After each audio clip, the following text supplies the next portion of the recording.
नमस्कार विद्यार्थियों। आज हम क्रेसुलियन एसिड मेटाबॉलिज्म के बारे में अध्ययन करेंगे।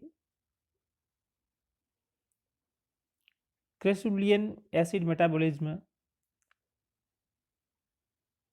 CO2 स्वांगीकरण का एक वैकल्पिक पथ है जो सर्वप्रथम क्रेसुलेसी कुल के सदस्यों में खोजा गया था।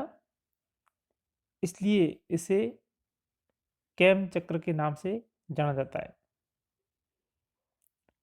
अब हम देखते हैं कि ये कैम चक्र के द्वारा किस प्रकार पौधे CO2 का स्थिरीकरण करते हैं और यह मैकेनिज्म किस प्रकार से संपन्न होता है।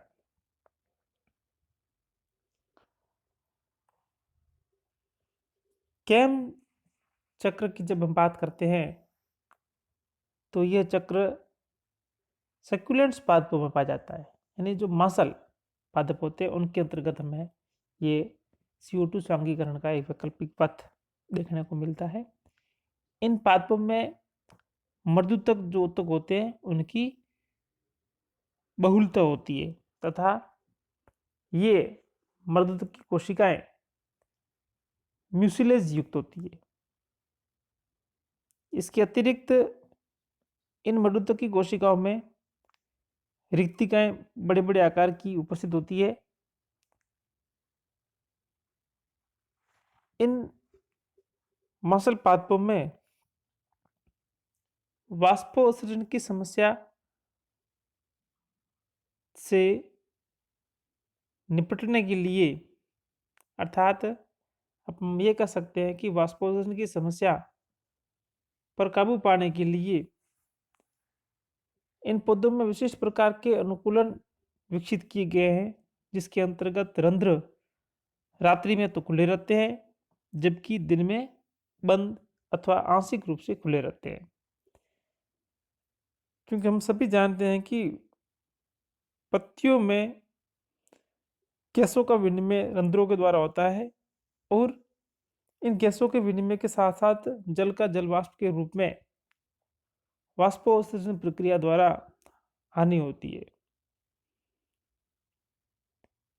रंध्र दिन में सामान्यतः खुले रहते हैं जबकि रात्रि में बंद होते हैं, लेकिन इन पौधों में वाष्पोत्सर्जन की समस्या से निपटने के लिए विशिष्ट प्रकार का अनुकूलन विकसित किया गया जिसके अंतर्गत रात्रि में रंध्र खुले रहते हैं और दिन के समय रंध्र बंद या आंशिक खुले रहते हैं।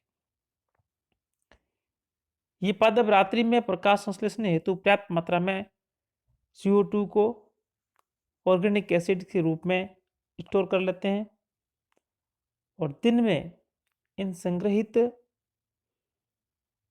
कार्बनिक अम्लों के डिकार्बोक्सिलेशन के फलस्वरूप CO2 मुक्त होती है और इस CO2 को बाद में कार्बोहाइड्रेट्स के रूप में अपचित कर लिया जाता है।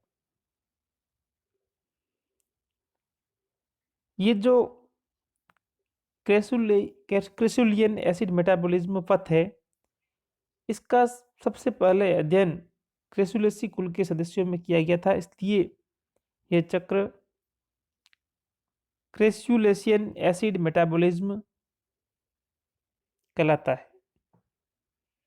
आवर्तबीजी पादपों के लगभग 26 फैमिलीज के सदस्यों में कैम चक्र ज्ञात किया जा चुका है, जिनमें से प्रमुख जो फैमिलीज है वो है आपके क्रेसुलेसी, कैक्टेसी, ऑर्किडेसी, लिलिएसी, एस्क्लेपिडेसी, ब्रोमोलिएसी तथा यूफोरबिएसी आदि। इसके अलावा ये कैम चक्र हमें कुछ टेरिडोफाइट्स तथा कुछ जिम्नोस्पर्म, जैसे जिम्नोस्पर्म के अंतर्गत वेल्विचिया मिराबिलिस आदि में भी देखने को मिलता है।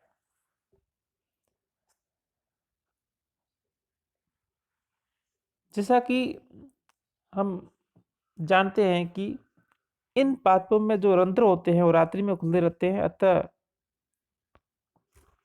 जो पत्तियां होती है वो रात्रि में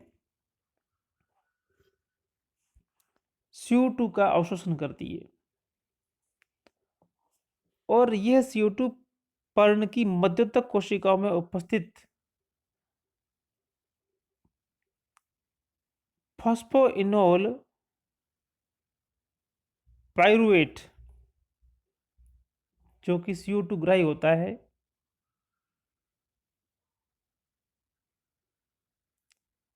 वह इसको है जो फॉस्फोइनोल पाइरुवेट कार्बोक्सिलेज एंजाइम की उपस्थिति में ग्रहण करता है। इस क्रिया के फलस्वरूप एक 4 कार्बन युक्त ऑर्गेनिक एसिड ऑक्जेलो एसीटेट अर्थात ऑक्जेलिक एसिड का निर्माण होता है।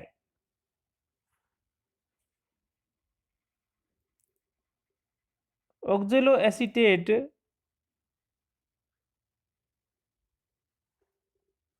का मेलेट डिहाइड्रोजिनेज एंजाइम की उपस्थिति में मेलेट में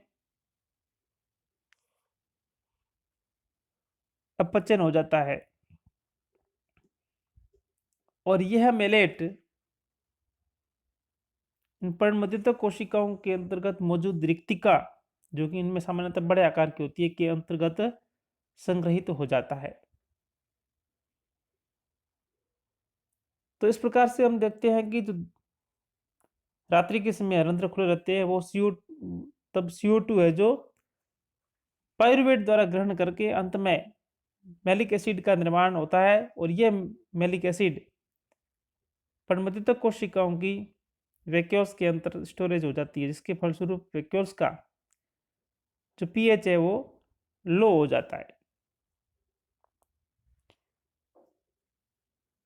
अब दिन के समय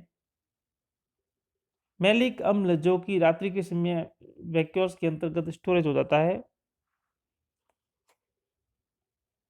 उसका है जो आगे उपयोग होगा।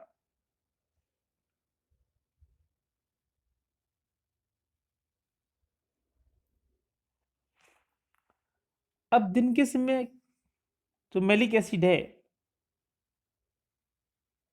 वो है जो इन संग्रहित रसदानियों से बाहर निकलकर पर्णमध्यतक कोशिकाओं के कोशिका द्रव्य में स्थानांतरित हो जाता है, और ये मैलिक एसिड है जो मेलेट में, और मेलेट बाद में मैलिक एंजाइम की उपस्थिति में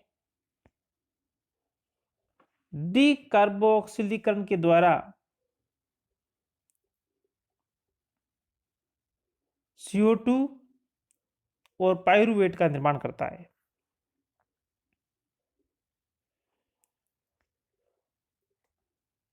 और जो ये पाइरुवेट निर्मित होता है,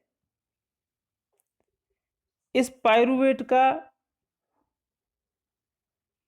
शुगर, स्टार्च तथा अन्य यौगिकों में रूपांतरण होता है, तथा कुछ मात्रा में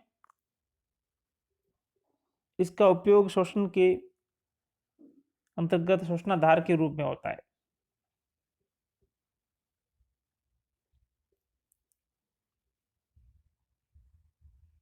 और इस चक्र में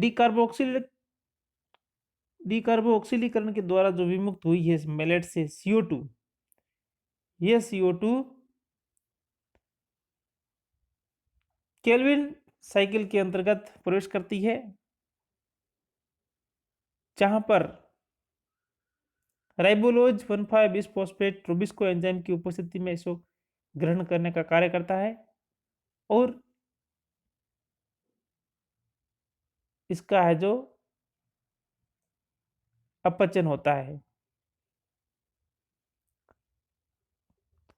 तो इस चक्र में सबसे महत्वपूर्ण तथ्य ये है कि CO2 स्थिरीकरण की प्रक्रिया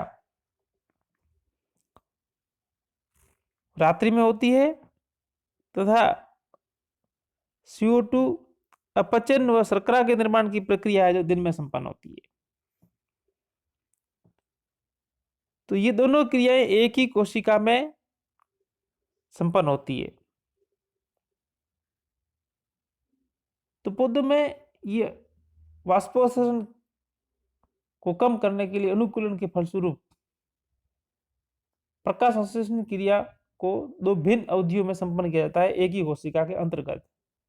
लेकिन हमने देखा था कि C4 पौधों में प्रकाश संश्लेषण क्रिया का दो अलग अलग कोशिकाओं में संपन्न होना था, अर्थात वहां पर प्रकाश संश्लेषण क्रिया दो अलग अलग कोशिकाओं में संपन्न हो रही थी, लेकिन यहाँ पर एक ही कोशिका के द्वारा अलग अलग समय में है जो प्रकाश संश्लेषण क्रिया को संपन्न किया जाता है।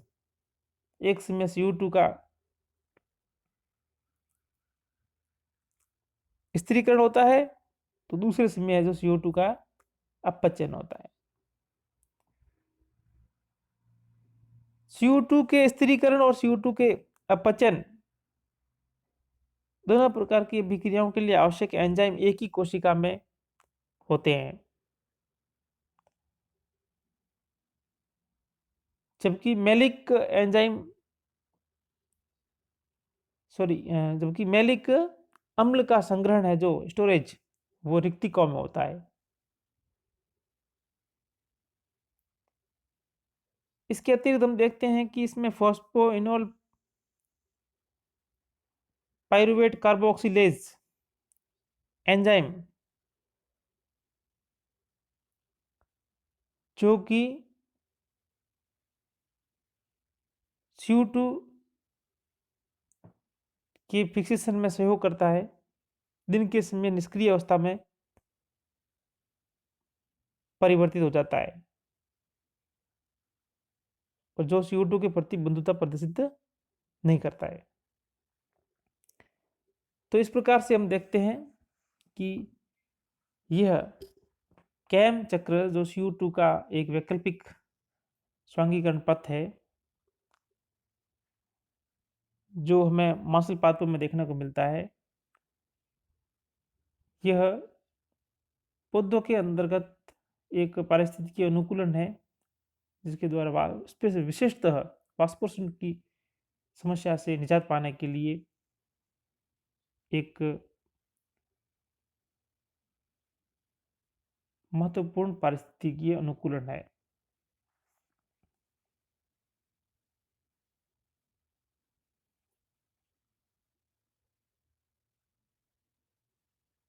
धन्यवाद।